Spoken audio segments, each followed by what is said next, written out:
بسم اللہ الرحمن الرحیم۔ اعتکاف ایک اہم عبادت ہے جو رمضان المبارک کے آخری عشرے میں کی جاتی ہے۔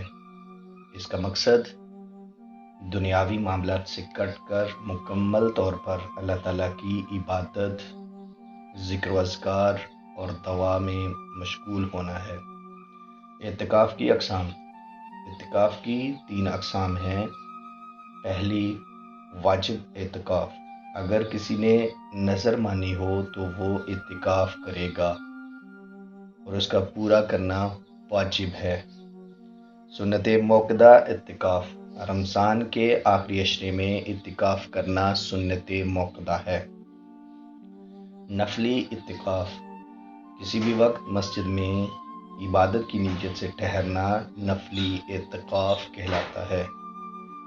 قرآن مجید میں اعتکاف کا ذکر، وَلَا تُبَاشِرُوهُنَّ وَأَنْتُمْ عَاكِفُونَ فِي الْمَسَاجِدِ، اور جب تم مسجدوں میں اعتکاف بیٹھے ہو تو اپنی بیویوں سے مباشرت نہ کرو۔ حدیث میں اعتکاف کا ذکر، نبی کریم صلی اللہ علیہ وسلم کا اعتکاف کرنا۔ حضرت عائشہ رضی اللہ تعالی عنہا فرماتی ہیں، نبی کریم صلی اللہ علیہ وسلم رمضان کے آخری عشرے میں اعتکاف کیا کرتے تھے، یہاں تک کہ اللہ نے آپ کو وفات دی۔ پھر آپ کے بعد آپ کی ازواج مطہرات اعتکاف کرتی رہیں۔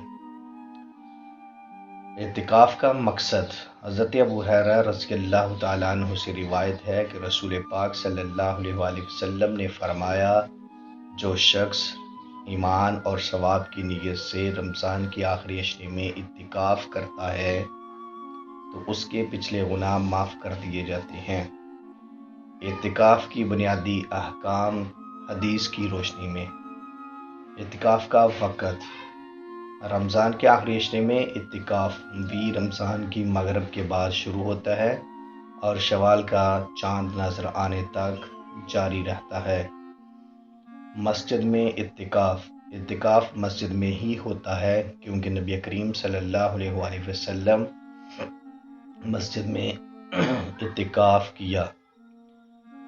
خواتین کا اعتکاف۔ نبی کریم صلی اللہ علیہ وسلم کی ازواج مطہرات بھی مسجد میں اعتکاف کیا، لیکن اگر خواتین گھر میں مخصوص جگہ مقرر کر لیں تو انہیں بھی اعتکاف کا ثواب مل سکتا ہے۔ اعتکاف کی فضیلت۔ گناہوں کی معافی کا ذریعہ، دنیا سے کٹ کر اللہ کی عبادت کا موقع ملتا ہے، ذکر و اذکار، دعا کے لیے خاص وقت میسر آتا ہے، اللہ کے قریب ہونے اور روحانی ترقی کا بہترین مواقع ہے۔